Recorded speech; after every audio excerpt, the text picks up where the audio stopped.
वैभव, खूप खूप स्वागत तुझं. तू मूळचा मला वाटतं विदर्भातला आहेस ना रे? वाशिम जिल्हा आहे विदर्भात. त्यात पेडगाव म्हणून एक छोटंसं गाव आहे.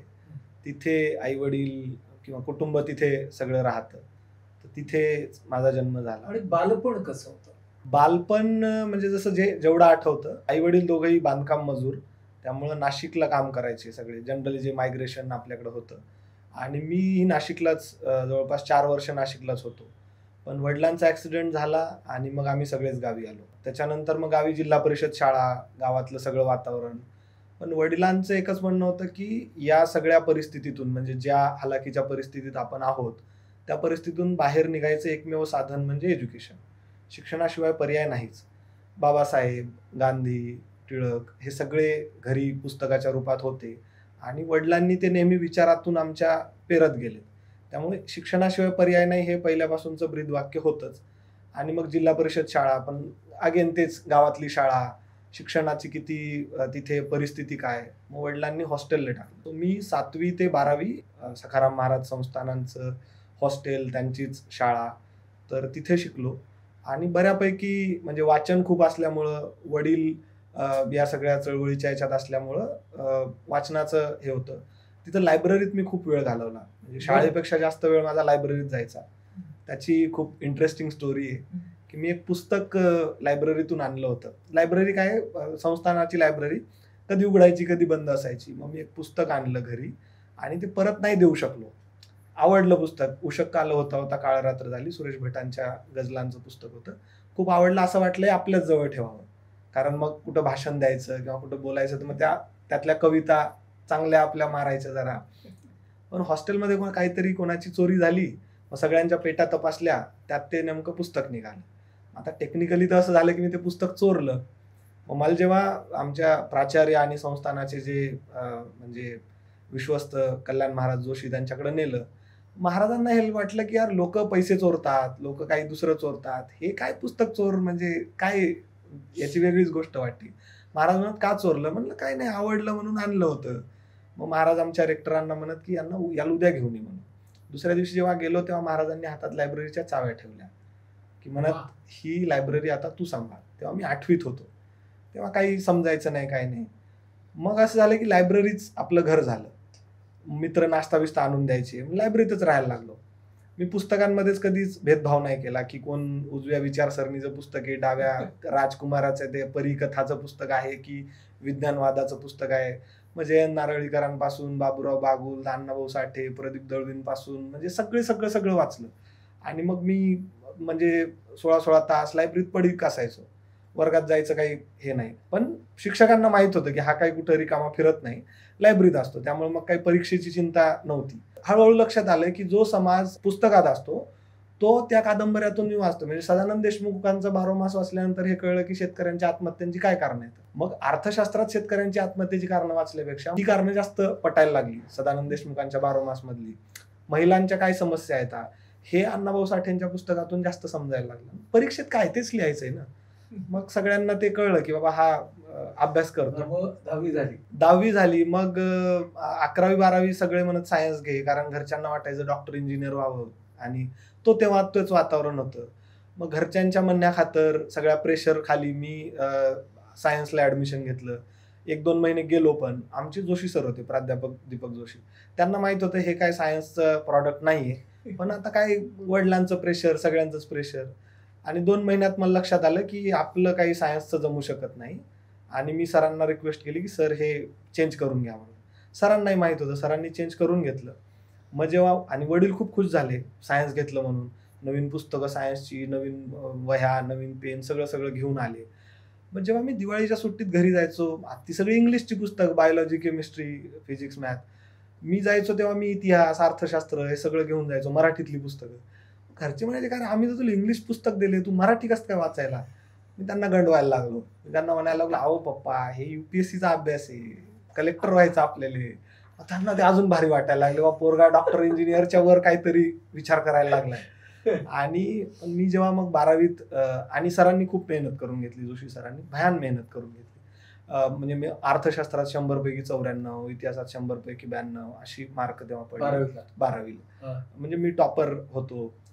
मग जेव्हा असं झालं की हा कॉलेजमधून टॉपर आहे, सेंटरमधून टॉपर आहे आणि अर्थशास्त्रात याला अमरावती विभागात खूप मोठी मार्क मिळाली.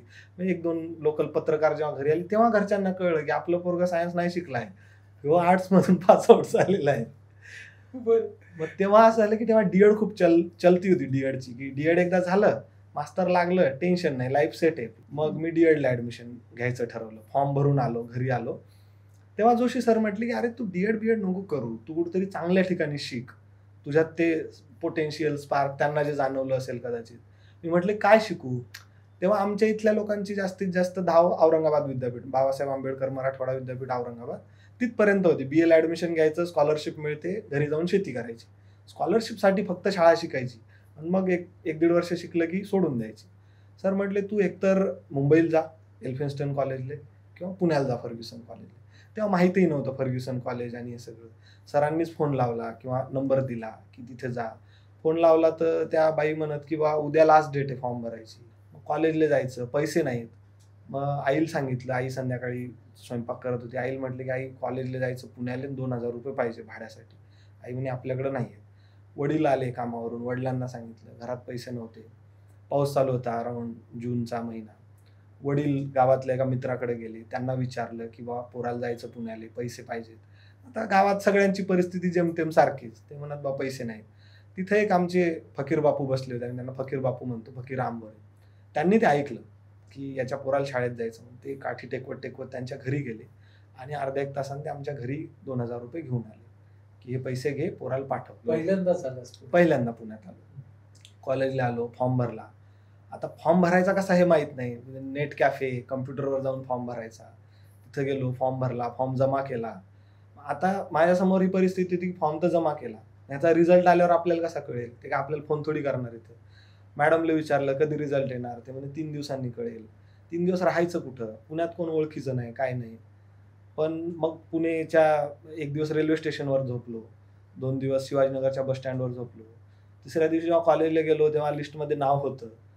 पण तेव्हा कळलं की ही जनरल लिस्ट आहे, ज्यांचे डॉक्युमेंट सबमिट झाले त्यांची. अजून एक लिस्ट लागणार आहे, जी फायनल लिस्ट असेल, मेरिट लिस्ट. मग तेव्हा महाराजांना फोन केला, अगेन कल्याण महाराज जोशी प्राचार्य आमचे. त्यांना म्हटलं की सर असं असं झालंय. सर मग तू राहतो कुठं? म्हणला इथे राहतो. आमचा एक म्हणजे शाळेचा विद्यार्थी जो पुण्यात राहायचा, वाघोलीला त्याचं घर होतं, तो अगेन मराठवाड्यातला, कामालीकडे आलेला. महाराजांनी त्याचा नंबर दिला, महाराजांनी त्याला फोन केला. मग तो शिवाजीनगरच्या बस स्टँडवर घ्यायला आला. 3 दिवस त्याच्या घरी राहिलो. आणि मग तिसऱ्या दिवशी जेव्हा कॉलेजला जाऊन पाहिलं तेव्हा लिस्टमध्ये नाव होतं. म्हणजे फर्ग्युसनला ऍडमिशन आपली पक्की झाली होती. मग हॉस्टेलमध्ये राहिलास, काय केलंस? मग असं झालं की हॉस्टेलच्या पुण्यात काय की हॉस्टेलच्या ऍडमिशन नंतर होतात, कारण बरीच पोरं बऱ्याच ठिकाणी अप्लाय करतात, नंतर ऍडमिशन घेत नाहीत. मग हॉस्टेलच्या ऍडमिशन नंतर मग कळलं की आपल्या मावशीचा मुलगा पुण्यात पिंपरीच्या एरियात कुठेतरी राहतो. मग त्याच्या घरी राहायला लागलो. ती सगळी पोरं कंपन्यात काम करायला जाणारी, पण त्यानं तेव्हा खूप साथ दिली. एकदा असं झालं की सकाळी उठायचं, बस पकडायची, काही खायचं नाही, काही नाही, तसंच कॉलेजला जायचं, तिथून यायचं. कॉलेजची फी महाराजांनी भरली पहिल्या वर्षाची. आणि एक दिवस असंच घरी आलो आणि टेरेसवर फिरत होतो, कारण घराची चावी ते ठेवायला विसरले. जनरली कुठेतरी ठेवून जायची, ठेवायला विसरली. तर टेरेसवर फिरत होतो, आई वडील दोघे शेतात होते. मग फोन केला सहज घरी. फोन नव्हता माझ्याकडे, महाराजांनी फोन घेऊन दिला. तर आईला असंच सहज म्हटलो, आई जेवला का? म्हणलं नाही दादा, चावी ठेवायचं विसरून गेला, घर लॉक आहे. त्यांना वाटलं कदाचित पोरं मुद्दाम ठेवायचं विसरून गेले, कारण की मी त्यांना काही पैसे बिसे द्यायचो नाही, राहायचे पैसे, खायचे प्यायचे पैसे. मावशीच्या मुलांनी खूप मदत केली. आईनं तेव्हा तिच्याकडचा एकमेव दागिना विकला आणि बाबांनी त्याच दिवशी पैसे पाठवले की तू मेस लाव पुण्यात कुठेतरी. मग समाज कल्याणच्या हॉस्टेलला नंबर लावायचा प्रयत्न केला, पण तिथेही जागा खूप कमी आणि असं सगळं. मग आंबेडकर हॉस्टेल आहे घोले रोडला पुण्यात, महानगरपालिकेचं, तिथे नंबर लागला आणि मग पुढचे 3 वर्ष मी तिथे राहिलो. बरं. आणि त्यामुळे मग राहायची आणि जेवायची सोय झाली? हो, राहायची सोय झाली. जेवायचं अगेन तेच होतं की 1250 रुपये दर महिन्याला भरावे लागायचे. मग पहिल्या वर्षी झालं की मी थोडा ना म्हणजे निर्लज्ज टाईपचा व्यक्ती होतो, की मला असं वाटायचं की माझ्याकडे पैसे नाहीत, पण कोणाकडे तरी पैसे आहेत. मग मी कोणाला पण पैसे मागायचो. लाईक प्रोफेसर सर ते 1250 रुपये भरायचे. आणि वर्गात असं असायचं की मी बोलायचो खूप, आणि मला जर काही नाही आलं तर मी हात वर करून विचारायचो की मला येत नाही, मला समजून सांगा. त्याच्यात काही कमीपणा कधी मला वाटला नाही.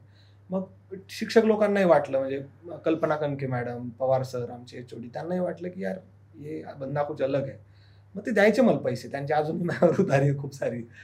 तर मी तसं केलं. मग कल्पना मॅडम VSMच्या कॉन्टॅक्टमध्ये होत्या. हा. विद्यादान सहाय्यक मंडळची संस्था ठाण्याचीच आहे. बरोबर. तर मॅडमला असं वाटलं की यार हे 1250 दर महिन्याला याला दिल्यापेक्षा एक चांगलं मेंटरिंग, नॉट अबाउट मनी, पण एक मेंटरिंग याला गरजेचं आहे. मग मॅडमनी VSM सोबत कॉन्टॅक्ट करून दिला. मग तर लाईफ सेट झाली होती, आपली एज्युकेशनल लाईफ सेट झाली होती. कारण मग पैशाची चिंता नव्हती, फक्त शिक्षणच घ्यायचं. हम्म. आणि आई वडिलांनी पहिल्यापासून हेच सांगितलं होतं की आम्ही एक भाकर खायची अर्धी खाऊ, पण तू काम नाही करायचं. जॉब करून जे part time job, part time शिक्षण हे नाही करायचं.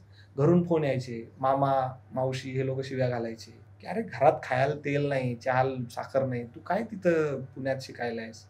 पण आई वडिलांचं दोघांचं क्लिअर होतं की आम्ही भलेही उपाशी राहू, पण तू जॉब नाही करायचा, शिक्षण घ्यायचं फक्त. कारण तू जॉब करशील तर तू शिक्षणावर लक्ष केंद्रित होणार नाही.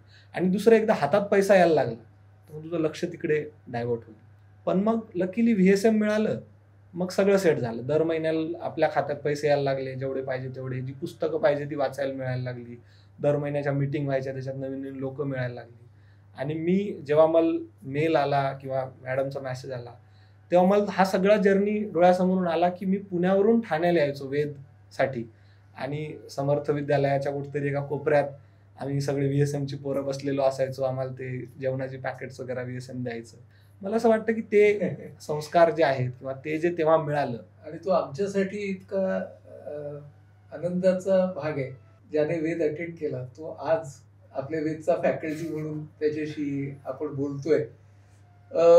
ग्रॅज्युएशन पर्यंत तू आलास, पुढे ग्रॅज्युएशनमध्ये मी खूप ऍक्टिव्ह होतो, चळवळीत ऍक्टिव्ह होतो. म्हणजे जेव्हा मी पुण्यात आलो त्याच वर्षी दाभोळकरांची हत्या झाली, मग ते सगळं त्या मुवमेंटमध्ये होतो. तेव्हा असं घरून तर UPSC MPSCच करायसाठी आलो होतो. इकॉनॉमिक्समध्ये खूप इंटरेस्ट होता. पण इथं आल्यानंतर कळलं की जग खूप मोठं आहे. म्हणजे आपण जे गावाकडे फक्त MPSC UPSC करतो त्याच्यापेक्षा खूप काही वेगळं आहे इथं. मग जेव्हा पॉलिटिकल सायन्स, इकॉनॉमिक्स करायला लागलो, तेव्हा असं लक्षात आलं की इकॉनॉमिक्स हा आपला कोर इंटरेस्ट एरिया आहे. त्यामुळे तो आपल्यापासून कोणी हिरावून नाही घेऊ शकत. मग तो स्पेशल सब्जेक्ट जरी नाही घेतला तरी आपण ते वाचूच, कारण तो पॅशन आहे. मग आपलं काय असा इंटरेस्ट, काय गोष्ट आहे जी आपल्याला त्रासदायक आहे किंवा जे आपल्याला इंटरेस्ट नाही, political science theory, political science special घेतलं. पवार सरांसारखे HOD मिळाले, जे वर्गातही शिकवायचे, वर्गाच्या बाहेर खूप सारं नॉलेज द्यायचे. मग मी JNU जायचं ठरवलं होतं की JNU जाऊन मी इंटरनॅशनल पॉलिटिक्स वगैरे शिकेन. पण अगेन VSMचा जो मोठा वाटा आहे या सगळ्या प्रवासामध्ये, म्हणजे त्यांनी प्रॅक्टिकल गोष्टी समोर मांडल्या की JNU जाऊन काय करशील, पुढं शिकायचं तर काय शिकलं पाहिजे. त्याच दरम्यान माझी ओळख झाली डॉक्टर रवी कोल्हे सरांसोबत. रवी कोल्हे आणि डॉक्टर स्मिता कोल्हे, त्यांना मेळघाटमध्ये त्यांना मी फर्ग्युसन कॉलेजला बोलवलं होतं आम्ही NSS थ्रू. त्यांच्याकडे जेव्हा गेलो मी आणि माझे अजून 2 मित्र अभिषेक, वैभव, तिथं गेल्यानंतर कळलं की म्हणजे कशासाठी जगायचंय है ना, पैसा कमवणं कितपत महत्वाचं आहे. म्हणजे बाबा आणि अम्मा जेव्हा 400 रुपयात घर चालवू शकतात आणि आजही ते एक खादीचा शर्ट आणि एक खादीच्या पॅन्टमध्ये राहतात, म्हणजे म्हणजे ज्यांना खूप सारे मोठे मोठे अवॉर्ड्स मिळाले, ती बाई खरबूज टरबूजच्या स्टॉलवर बसून खरबूज टरबूज विकते, त्यांचा मुलगा शेती करतो. हे जेव्हा पाहिलं तेव्हा असं लक्षात आलं की यार पैसा महत्वाचा नाहीये, शांत झोप महत्वाची, संध्याकाळची सुकून चाहिए लाईफ में. म्हणजे बाबांशी बोललो की मी इथेच राहीन म्हणून, पण बाबा म्हटले की नाही, शिक काहीतरी, प्रोफेशनल शिकणं गरजेचं आहे. समाजसेवक म्हणजे कोणी बनतं, सामाजिक जबाबदारीचं भान वेगवेगळ्या पर्स्पेक्टिव्हनं येणं गरजेचं आहे, ते पर्स्पेक्टिव्ह समजून घे. मग वेगवेगळ्या लोकांशी बोललो, जसं माझे जे पालक कार्यकर्ता होते VSM मध्ये, सुबोध जठार, त्यांनी या गोष्टीत खूप मदत केली. मग मी अजिम प्रेमजी विद्यापीठात जायचं ठरवलं. इंग्लिश येत नव्हती, पण मग मित्रांनी मदत केली या सगळ्या जर्नीमध्ये, आणि मग अजिम प्रेमजी विद्यापीठात गेलो. ग्रॅज्युएशन केलंस आणि पोस्ट ग्रॅज्युएशनला गेलास, याच्यामध्ये किती काळ गेला? लगेच गेलो. पण मेळघाटचं एक एक्सपोजर तुला मिळालं होतं हो मधल्या काळामध्ये. म्हणजे असं व्हायचं की सुट्ट्या लागल्या की मेळघाट, परीक्षा संपल्या मेळघाट, आणि मग तिथं मजा यायला लागली. गावात फिरायचं, बाबांसोबत रिकाम्या गप्पा मारायच्या. म्हणजे त्या रिकाम्या गप्पा तेव्हाच्या असं होतं की आमच्यासाठी ती खूप मोठी ज्ञानाची शिदोरी होती. म्हणजे मी अजूनही म्हणतो की जे कोणत्या पुस्तकात नाही, जे त्यांच्या लाईफ जर्नीच्या कोणत्या गोष्टी लोकांनी कव्हर नाही केल्या, लोकांना हायलाइट्स पाहिजे असतात ना, पण त्यातले जे बारकावे येतं ते मला तिथून मिळाले. आपला पार्टनर कसा असावा इथपासून आम्हा बाबांनी शिकवलं. की म्हणजे जेव्हा मी म्हटलं की हे सगळं करायचं, बाबा म्हणत, "बेटा, बायको जर म्हणली ना घरात बस, तर घरातच बसावं लागतं. त्यामुळे अशी पोरगी शोध जी तुझ्यासोबत घराच्या बाहेर फिरेल." म्हणजे तिथपासून म्हणजे हे किती म्हणजे जनरली आपल्याकडे या गोष्टींबद्दल बोललं नाही जात ना. म्हणजे खऱ्या अर्थानं मेंटॉर मिळाले तुला. खऱ्या अर्थानं म्हणजे मेंटॉर, रविदादा आणि पालक, स्मिताताईमध्ये. बर. त्यांनी खूप सारं शिकवलं. आणि मग लक्षात आलं की ह्या सगळा जर्नी जो आहे तो आपण थोडा समाजसेवक म्हणजे आपल्याकडे जी एक कॉन्सेप्ट आहे. कारण मधल्या काळात मी खूप ठिकाणी फिरलो. म्हणजे महाराष्ट्रातले सगळ्या सोशल कॅम्प्स केले. म्हणजे आनंदवनाचा असेल, शांतिवनातले दीपक नागरगोजे असतील, बालग्रामचा संतोष दादा असेल, ह्या सगळ्या लोकांकडे राहून झालं, 10-10 दिवस फिरून झालं. पण याच्यातून एक सगळं लक्षात आलं की काय करायचं, काय नाही करायचं, हे सगळे मेंटर होते त्या काळातले.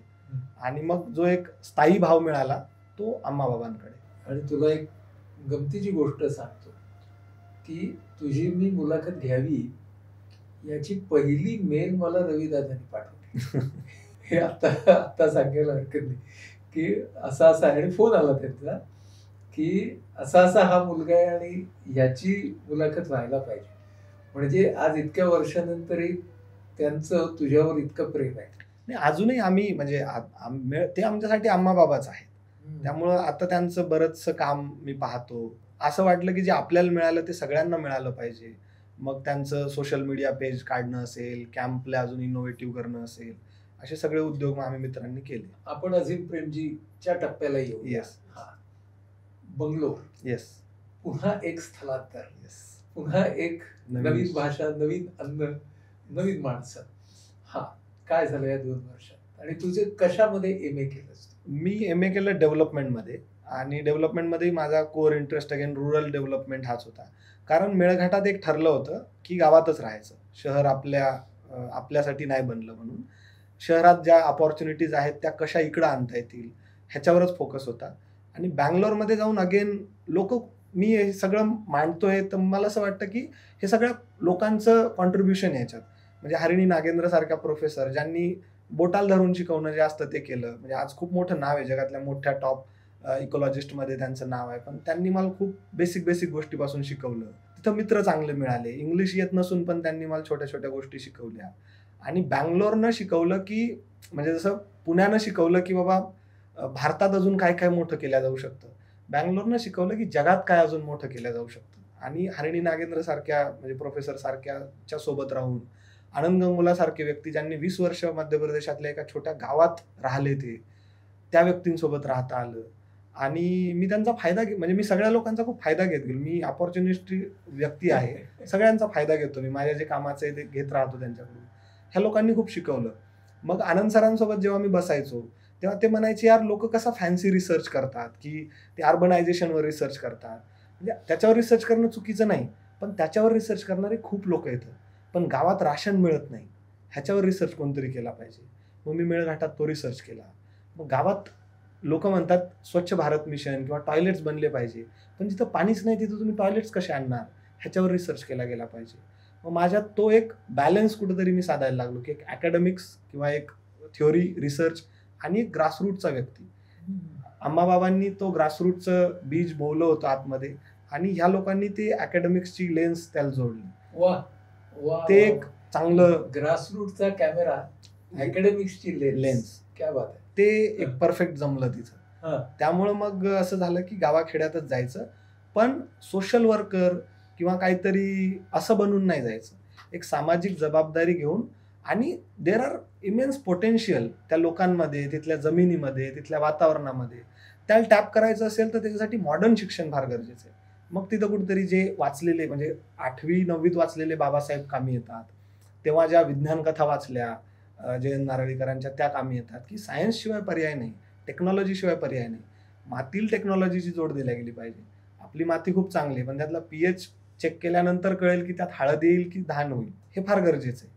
मग त्याच्यामुळं गावात जाऊन प्रोफेशनल शिक्षण घेऊन गावात जाणं गरजेचं आहे. पूर्ण झालं अशा प्रकारे अझीम प्रेमजी. आणि तू कुठल्या गावात आणि का जायचं ठरवलं?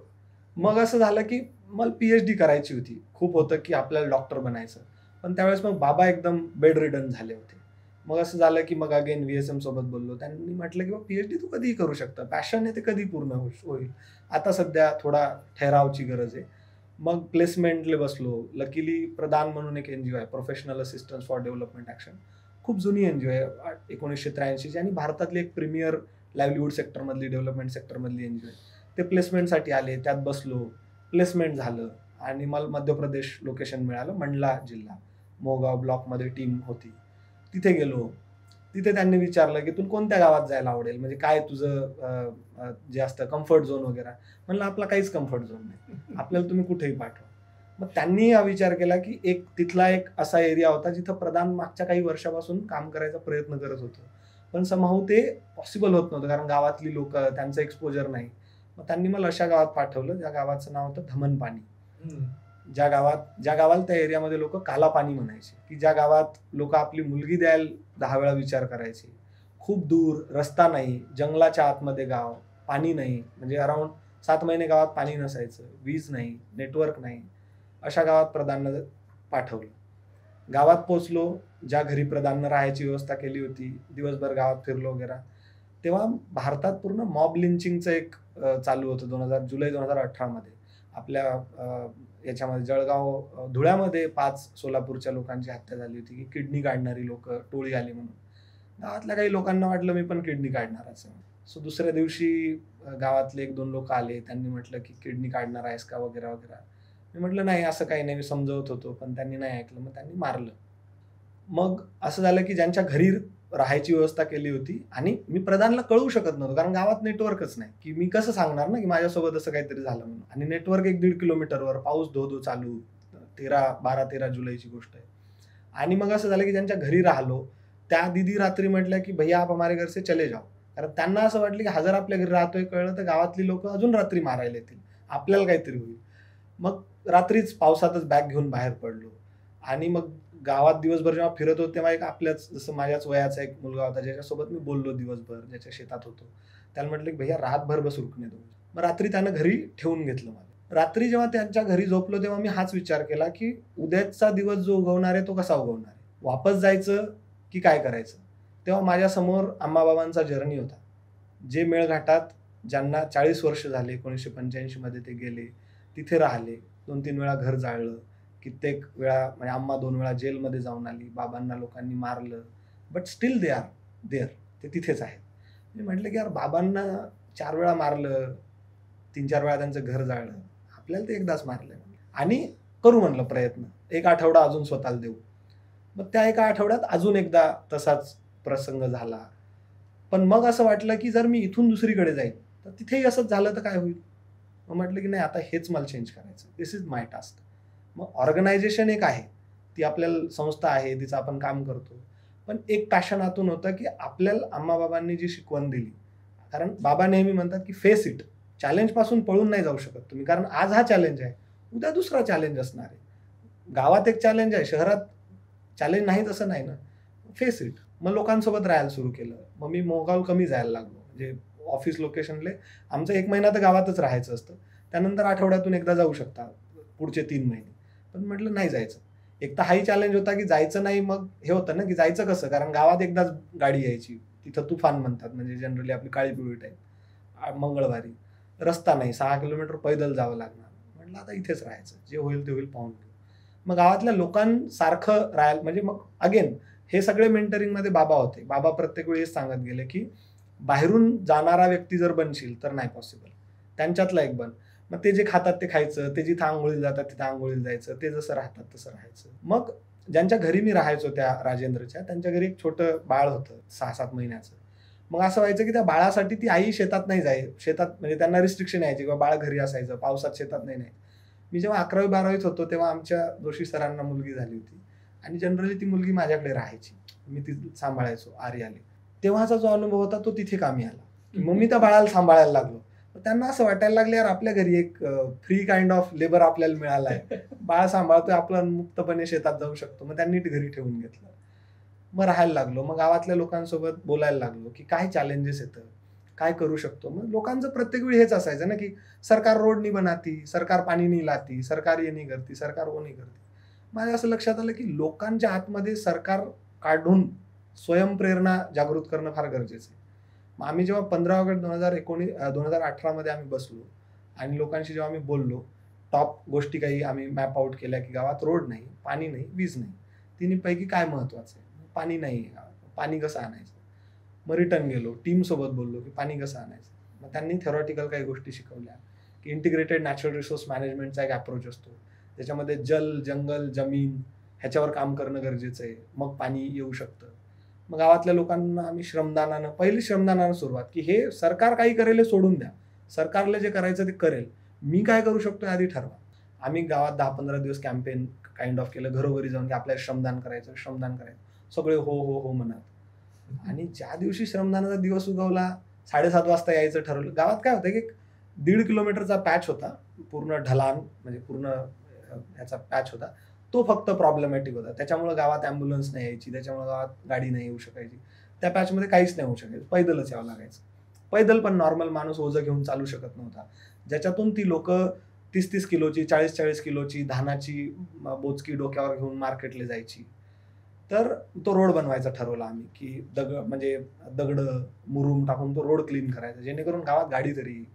7:30 वाजता गावात जाऊन पाहिलं, लोक आपले मस्तपैकी कोण दात घासायले, कोण आपलं शेळ्या घेऊन, कोण जनावरं घेऊन शेतातच चाललंय. आणि मग असं लक्षात आलं की यार आता ते होऊ शकत नाही, म्हणजे आपला हा प्रयत्न फेल गेलाय. सुरेंद्रने भैया आप तो कुछ नाही होऊ शकत. म्हणलं भाऊ, मी ठरवलंय की करायचं, मी करणार. मी एक टोपलं, एक फावडं, एक टिकास मागवली गावातून. सुरेंद्रने मी काम सुरू केलं 8 वाजता. आम्ही जे ठरवलं ते सुरू केलं. मग गावातल्या लोकांना कळलं, अरे हे 2 तिथं वेडे लोक काम करायले. मग 11-11:30 वाजता गावातली एक महिला आणि तिची नात फुलजर बाई, अराउंड 45-50 वर्षाची, ती 2 लोक आली 11-11:15 वाजता. आम्ही चौघांनीच काम सुरू केलं. गावातले लोक म्हणले, अरे वो लोग काम कर रहे वहां पे, पागल वागल हो गए, वो ऐसे थोडी काम होता वहां पे, पत्थर वत्थर गिर जाएंगे, कुछ हो जाएगा. मग गावातले लोक यायला सुरू झाले. मग हळूहळू 1-1:30 वाजेपर्यंत 60-70 लोक आले. आणि मग आम्ही नॉनस्टॉप काम केलं. पाऊस, 29 सप्टेंबरची गोष्ट, 29 सप्टेंबर 2018, पाऊस आला, काही झालं, आमचं काम नाही थांबलं. आणि आम्ही तो 1.5 किलोमीटरचा पॅच रात्री 8-8:30 वाजेपर्यंत कम्प्लीट केला. जे गड्डे होते त्याच्यात आधी दगड भरले, त्याच्यावर मुरुम टाकला, आणि तो पॅच पूर्ण आम्ही गाडी जाईल असा बनवला. खूप मेहनत केली त्या दिवशी गावातल्या सगळ्या लोकांनी, आणि मग मजा आली आम्हाला. त्यावेळेला गावाबरोबर तुझी नाळ जोडली गेली. तिथं लोकांना वाटलं की ये अपना बंदा आहे. मला तो एक मोमेंट, म्हणजे तो एक स्वल्प विराम टाईपच होता, तो फायनल नव्हता. फायनल असं झालं की गावात मनरेगाची कामं व्हायची, त्याच्यात खूप करप्शन व्हायचं. तर मी ठरवलं की बंद करायचं करप्शन आपल्याला. मग मी गावात जाऊन एकदा लोकांना समजून सांगत होतो की हे असं नाही चालणार, म्हणजे मनरेगाची कामही मापानुसार झाली पाहिजे, की एका व्यक्तीला 100 स्क्वेअर फीटचं काम करायचं, किंवा 10 स्क्वेअर फीटचं काम करायचं, 1 स्क्वेअर फीटचं काम करायचं, त्यानं तेवढं केलं पाहिजे, तेव्हा त्याला मजुरी मिळेल आणि काम होईल. लोक काय करायची, बायका कामं करायच्या, पुरुष बसायचे, आणि तो लोड बायकांवर यायचा, है ना. आणि मग ज्याचं काम, जसं आपण समजा एक हा फार्म पॉन्ड बनवायचा ठरवला, त्याचं 10 फूट डेप्थ जाणं गरजेचं आहे जर आपल्याला त्याच्यात सफिशियंट वॉटर स्टोअर करायचं तर. पण मग लोक टंगळमंगळ करायची, मग त्याची डेप्थ 3 फीट जायची, मग त्याच्यात पाणीच नाही थांबणार ना. मग मी ठरवलं की जर डेप्थ 10 फीट करायची असेल तर प्रत्येकानं सफिशियंट काम करणं गरजेचं आहे. लोकांना वाटलं आता आपल्याला कामाला लावायला. मग एक जो व्यक्ती होता ज्यानं मला टेक्निकली गावात आणलं होतं, ज्याचं थोडं बाहेर एक्सपोजर वगैरे होतं, तो मला शिव्या द्यायला लागला आणि तो मला मारायला आला. त्यानं 2 दगड हातात घेतले आणि तो मागे लागला माझ्या. अराउंड ही एप्रिल एंड मे फर्स्ट वीकची गोष्ट होती. तो जेव्हा मागे लागला तर मी जवळपास अर्धा-पाऊण किलोमीटर त्यानं मला पळवलं. रोड आला, मग मी माझ्या गाडीला किक मारली, चालला गेलो. त्यावेळेस मला पहिल्यांदा वाईटही वाटलं, रागही आला. मग मी जेव्हा समोर गेलो, तिथं काही लोक काम करत होती, गावातली दुसरं काम चालू होतं मनरेगाचं. तिथं मी एका चिठ्ठीवर लिहिलं कागदावर की मैं अब इसके बाद आपके गाव में नहीं आऊंगा. आणि त्याला म्हटलं की ही चिठ्ठी गावात जे दुकान आहे एकमेव तिथे चिपकव. जनरली सगळं म्हणजे ॲडव्हर्टाइजमेंट तिथं व्हायच्या, मग लोक यायचे, त्यांना तर वाचता नाही यायचं, मग ते म्हणायचे काय. मग तो दुकानदार सांगायचा, हे फलाना गावाची जत्रा आहे, फलाना स्कीम आली आहे. मग ते बोले वैभव भैयाने लिखा आहे. गावातल्या ज्या बायका होत्या त्यांना ही गोष्ट खटकली, आणि त्या सगळ्या बायका, जवळपास 30-40 बायका त्या माणसाच्या घरी गेल्या रात्री, त्याच्याशी भांडायला की तू वैभव सोबत असं का वागला म्हणून. आणि मग तो म्हटला, नाही मैं पिया हुआ था, मेरे से गलती हो गई, ये हो गया वो हो गया. हे मला काहीच माहित नाही. मी मोगाव चालला गेलो माझ्या ऑफिसला. दुसऱ्या दिवशी 2 तुफान भरून, म्हणजे 2 मोठ्या गाड्या भरून 40 बायका आमच्या ऑफिसला आल्या आणि म्हणले भैया चलो अब जाना है पुलिस स्टेशन, उसके खिलाफ कंप्लेंट करते हैं. अगेन आता माझ्यासमोर मी आता पेचात होतो की कंप्लेंट करायची की नाही करायची. माझ्यासमोर अगेन बाबा होते की आपण जर त्याच्या विरुद्ध कंप्लेंट केली तर तो आपल्या या प्रोसेसमधून एक्सक्लूड होणार. आपला पूर्ण पर्पजच इन्क्लुझिव्हनेसचा आहे. आपल्याला लोकांना सामावून घ्यायचं, आपल्याला लोकांना बाहेर नाही काढायचं. तो लाईफ टाईम दुश्मन होणार आपला. म्हणजे मी तिथं राहीन नाही राहीन पण गावातले लोक तर तिथेच राहतील ना. मग मी ठरवलं की नाही दीदी आपण को पोलीस कंप्लेंट नाही करणार, आपण जाएंगे उनसे बात करेंगे. मग मी परत गावात आलो. मला असं वाटतं की त्या बायका ज्या 40 बायका आल्या तो माझा पॉइंट होता जिथं गावातल्या लोकांना वाटलं की हा आता आपला आहे. मग तिथून बदलाल सुरू झाली. आजच्या काळात येऊया. आज काय काय झालंय गावामध्ये? वीज आली आहे, 100% इलेक्ट्रिफिकेशन झालं, 100% रोड आलाय गावात. त्याच्या पण खूप मोठ्या इंटरेस्टिंग स्टोरी आहेत. आम्ही लिगल इलिगल सगळ्या मार्गांनी रोड आणला गावात. त्याच्यानंतर गावात आता पूर्ण म्हणजे वर्षभर प्यायला पाणी आलं. जिथं बायका म्हणजे मी स्वतः त्यांच्यासोबत आम्ही 12-12 तास 14-14 तास लाईनमध्ये हांडे ठेवलेले असायचे. एक छोटी विहीर होती 6-7 फुटाची. विहीर नव्हती, बेसिकली एक गड्डा टाईप होता. त्याला त्यांनी फाउंडेशन केलं होतं. कटोरीनं म्हणजे हा मग तरी जास्त मोठा आहे एवढ्या कटोरीनं पाणी भरायचो आम्ही उन्हाळ्यात. उन्हाळा म्हणजे फेब्रुवारी महिन्यात. आता गावात पूर्ण 12 महिने पाणी आलं. सेकंड क्रॉप तिथला जो मेजर प्रॉब्लेम होता मायग्रेशनचा, फर्स्ट क्रॉप लोक धान करायची, सेकंड क्रॉपसाठी पाणीच नाही, जमिनीत मॉइश्चरच नाही. मग लोक मायग्रेट करायची, कोणी नागपूर, जबलपूर, केरला. मग आम्ही शेतीवर काम जेव्हा सुरू केलं तर आता गावात पूर्ण जमीन जी आहे ती सेकंड क्रॉप खाली आली. म्हणजे गावात अराउंड 150 एकरच्या आसपास जमीन सेकंड क्रॉप झाली आहे, जी की पहिल्यांदा 8-9 एकर होती. गावात थर्ड क्रॉपमध्ये 0 एकर जमीन होती. आता 21 एकर जमीन जी आहे ती थर्ड क्रॉपमध्ये आली. म्हणजे आता उन्हाळ्यातही आमच्या इथे शेती होते. हे सगळं चाललं असताना पुन्हा एकदा दुसरं मास्टर्स करण्याची इच्छा कशी झाली? माझं ते जग झालं होतं. मला त्याच्या पलीकडे काहीच घेणं. माझं अकॅडमिक्स सुटलं होतं. मी पेपर वाचणं बंद केलं. मला काहीच सुचत नव्हतं. माझं होतं की फक्त मला या गावात चेंज घडवून आणायचं आहे आणि असा चेंज रिप्लिकेट झाला पाहिजे दुसऱ्या गावांमध्ये. पण मग असं लक्षात आलं ना की जेव्हा किंवा जगात काय चाललंय, म्हणजे जेव्हा मी फुलझर सोबत बसतो, जेव्हा ती तिच्या स्टोरी सांगते, मला असं वाटतं की यार सरकारची काय जबाबदारी आहे त्याच्यात. सरकार का नाही पॉलिसी करत त्या फुलझरच्या लाईफमध्ये चेंज घडवून आणण्यासाठी. मग असं लक्षात आलं की एन्व्हायरमेंटमध्ये जे चेंजेस होत आहेत, क्लायमेटमध्ये जे चेंजेस होत आहेत, त्याच्यासाठी फक्त आपलं सरकार जबाबदार नाही. हा जागतिक बदल आहे आणि जगात कुठतरी काहीतरी होतंय. म्हणजे अमेरिकेचा राष्ट्राध्यक्ष उभा राहून म्हणतो की we quit from that Paris agreement. त्याचे कितीतरी इम्पॅक्ट आमच्या गावातल्या लोकांवर होतात जे इनव्हिजिबल आहेत. म्हणजे तिथून जर फंडिंग थांबलं तर ऑब्व्हियसली भारतात जे प्रोजेक्ट चालू आहेत त्याचं फंडिंग थांबेल. ऑब्व्हियसली जे बेनिफिशियरी इथे आहेत त्यांच्यापर्यंत पोहोचणार नाहीत त्या गोष्टी. कदाचित सरकारचे मोठे मोठे प्रोजेक्ट थांबतील.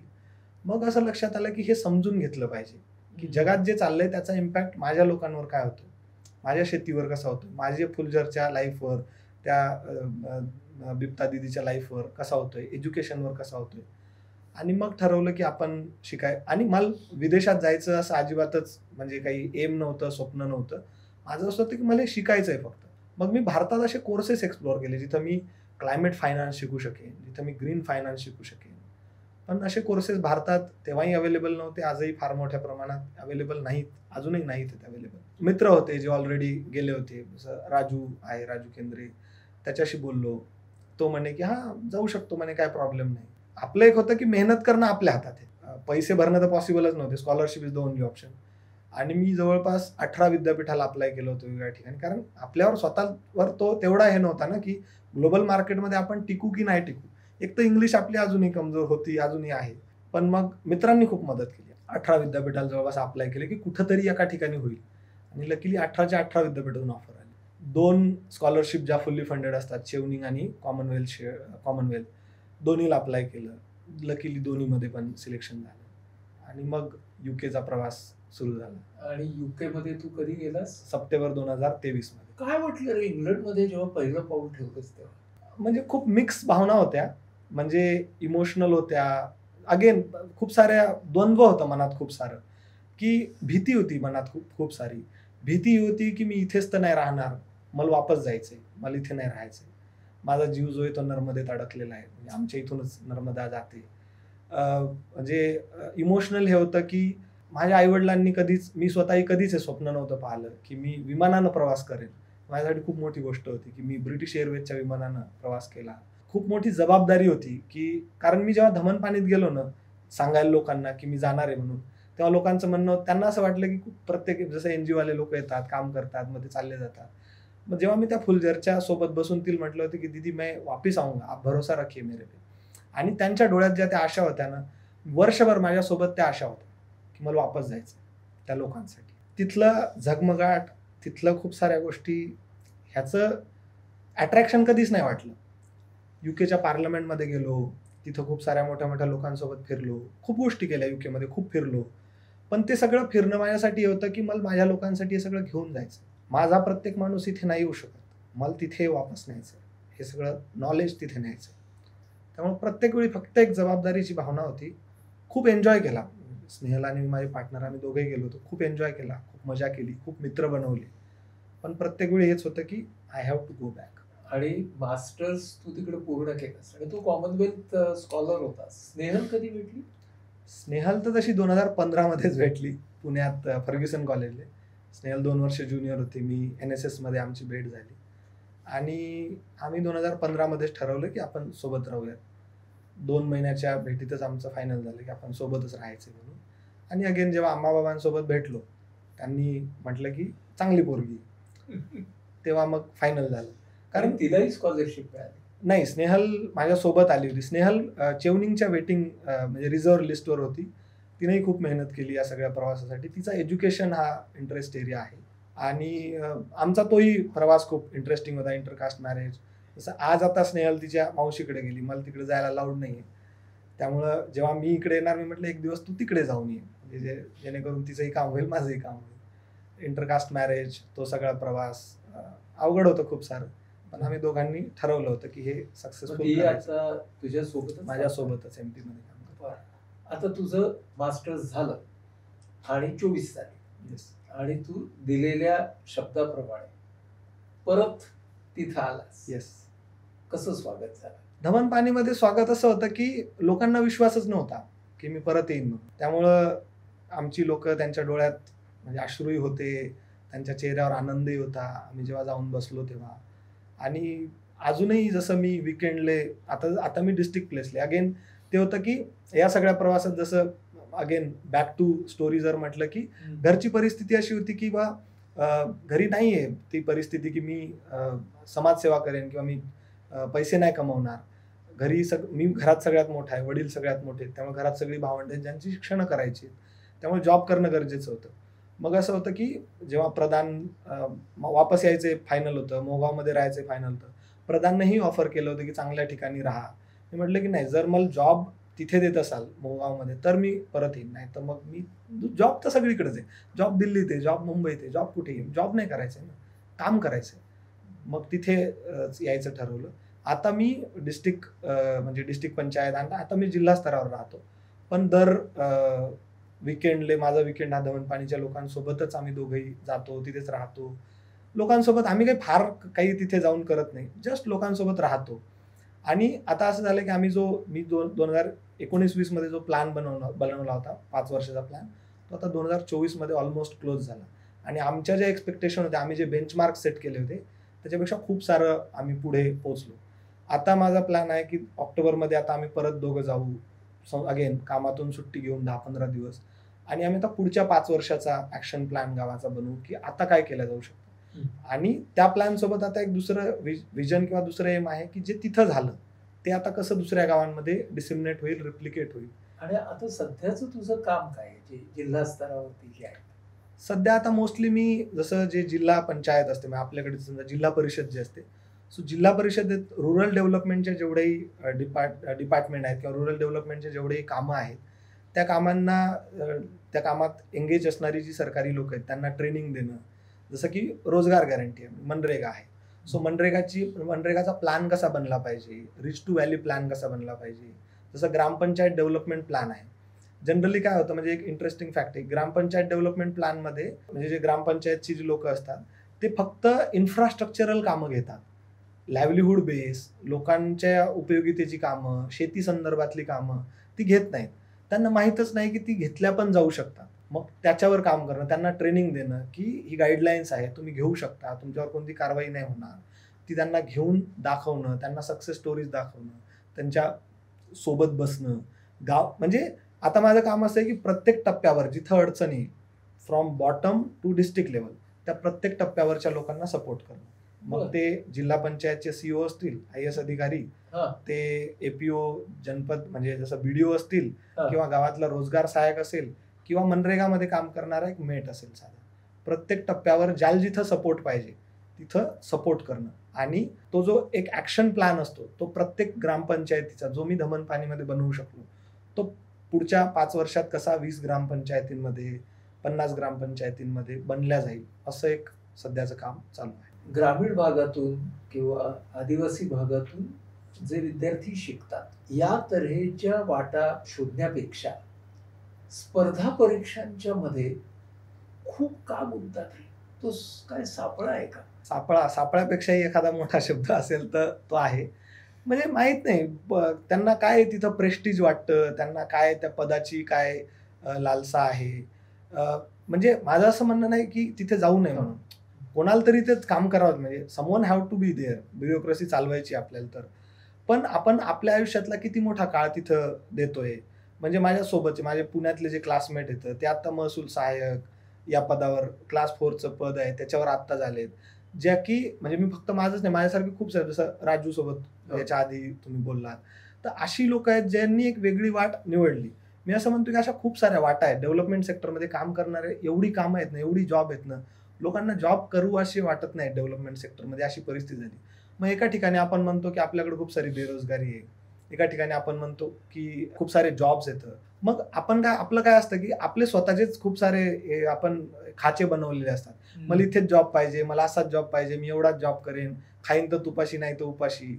ही जी मेंटॅलिटी आहे ना, ही मेंटॅलिटी नाही वर्क करणार आहे आजच्या घडीला. जे आहे ते करून पुढे जाण्यात फायदा आहे आणि ते समजणं फार गरजेचं आहे.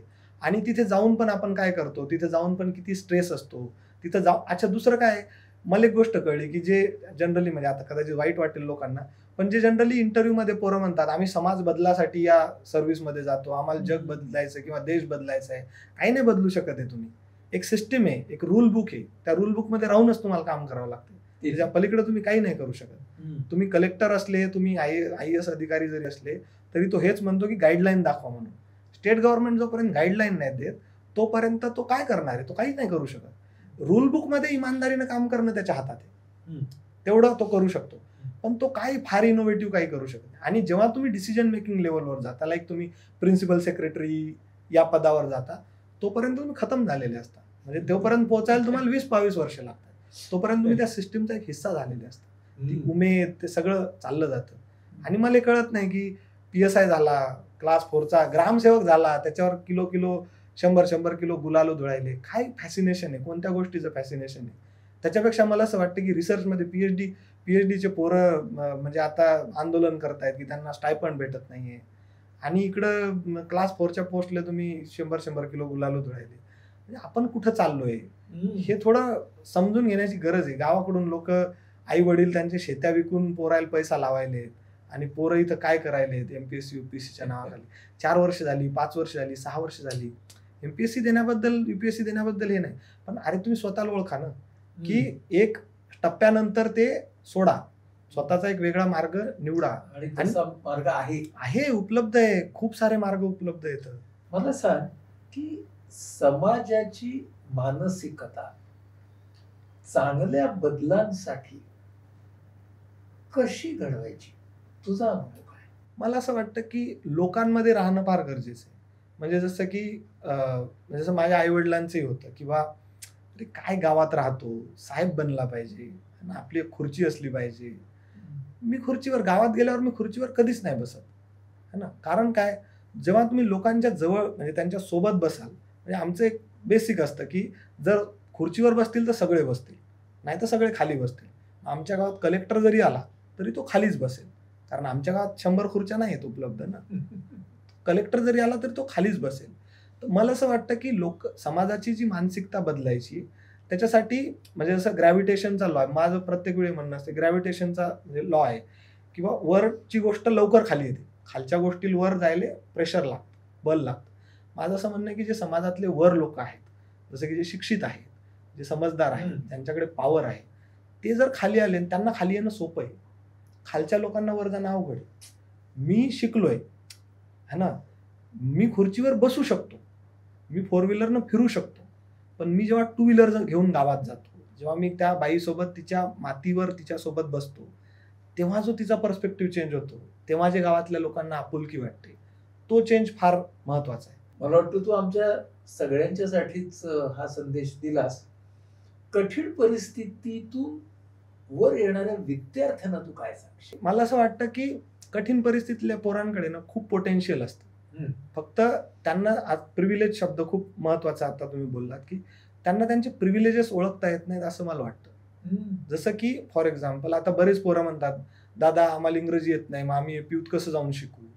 माझं म्हणणं काय आहे, एपीयूत डेव्हलपमेंट कोर्स आहे, त्या कोर्समध्ये काय शिकवलं जातं, त्या कोर्समध्ये पॉवर्टीबद्दल शिकवलं जातं, त्या कोर्समध्ये रुरल डेव्हलपमेंटमध्ये बद्दल शिकवलं जातं, त्या कोर्समध्ये जेंडरबद्दल शिकवलं जातं.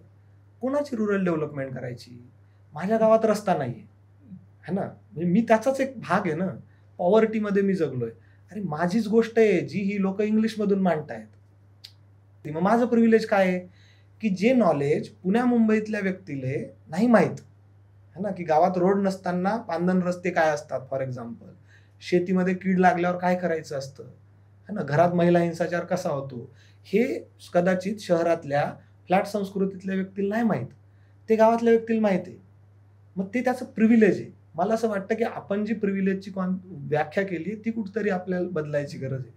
आनंद गंगोला जे आमचे प्रोफेसर होते, त्यांना जेव्हा आम्ही म्हणतो ना की I belong from this privilege, नाही, आमच्याकडे लय प्रिव्हिलेज आहे. आम्ही जेव्हा गावाखेड्यातून येतो, इथं जो झोपडपट्टीत पोरगा राहतो, म्हणजे मी जाऊन काय करतोय ना, मी जाऊन गावात रोड बांधतोय, मी गावात म्हणजे प्रयत्न करतोय, मी गावात लोकांची शेती सुधारतोय, हे ऑलरेडी माझ्याच घरी मी पाहिलंय की शेतीत किती नुकसान होतं ते.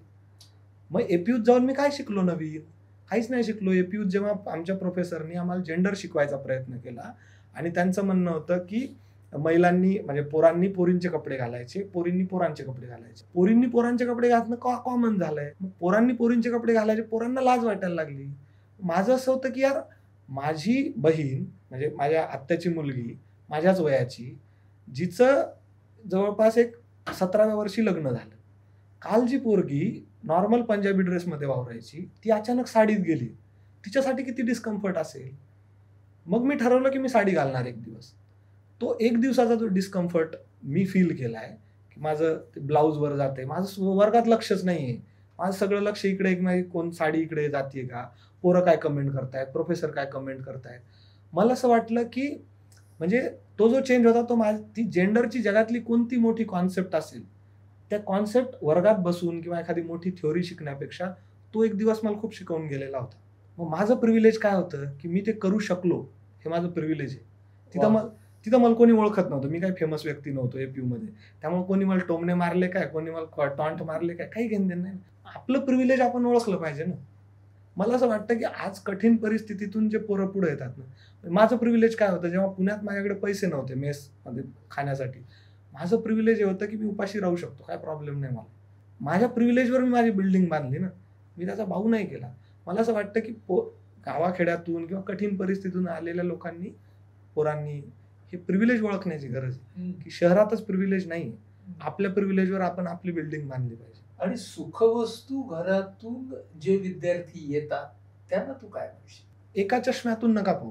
सुखवस्तू घरात माझे सगळे म्हणजे मी असं म्हणतो, बरेच लोक मला म्हणतात की बाबा तू मोठ्या मोठ्या लोकांसोबत राहतो. माझे सगळे मित्र जे आहेत ती चांगल्या घरातली आहेत, अगेन चांगल्या घरातली, वरच्या जातीतली सगळी मित्र. माझा मुद्दा काय आहे की ती कोणत्या याच्यातून आलीत हे महत्वाचं नाही. तुम्ही त्यांना, आपल्याकडे काय झालंय की हा अमुक जातीचा आहे, मग तो आपला विरोधक आहे, अरे तुम्हारा बाप तो बहुत बडा आहे, अरे असू दे ना, त्याच्यातून तुला काय फायदा होतो हे बघ ना. त्याला इंग्रजी येते, तुला इंग्रजी नाही येत, मग तू त्याच्याकडून ते का नाही शिकत. तू त्याचा बँक बॅलन्स नको पाहू ना, तू त्याची इंग्लिश बघ, हे महत्वाचं आहे ना. मला जेव्हा एक असाइनमेंट करायची, जनरली आमच्या एपीयू मध्ये आजिम प्रेमजी विद्यापीठात जेव्हा मी शिकत होतो, तेव्हा पोरं एकदा असाइनमेंट लिहून सबमिट करायची, मला 3दा लिहावी लागायची. मी माझी असाइनमेंट लिहायचो माझ्या कशा तरी इंग्रजीत, मी माझ्या एक मैत्रीण होती व्याख्या नावाची, तिला द्यायचो. ती त्याच्यात मला चेंजेस सुचवायची, मी ते चेंजेस करायचो. मग माझा अजून एक मित्र होता, त्याला द्यायचो, तो चेंजेस सुचवायचा. मग मी फायनल सबमिट करायचो. ती जी मुलगी आहे, तिचे वडील उत्तराखंडचे कोणतरी कमिशनर आहे, त्याच्याशी मला काही घेणं देणं नाही. माझं असाइनमेंट चेक करून देतील ती.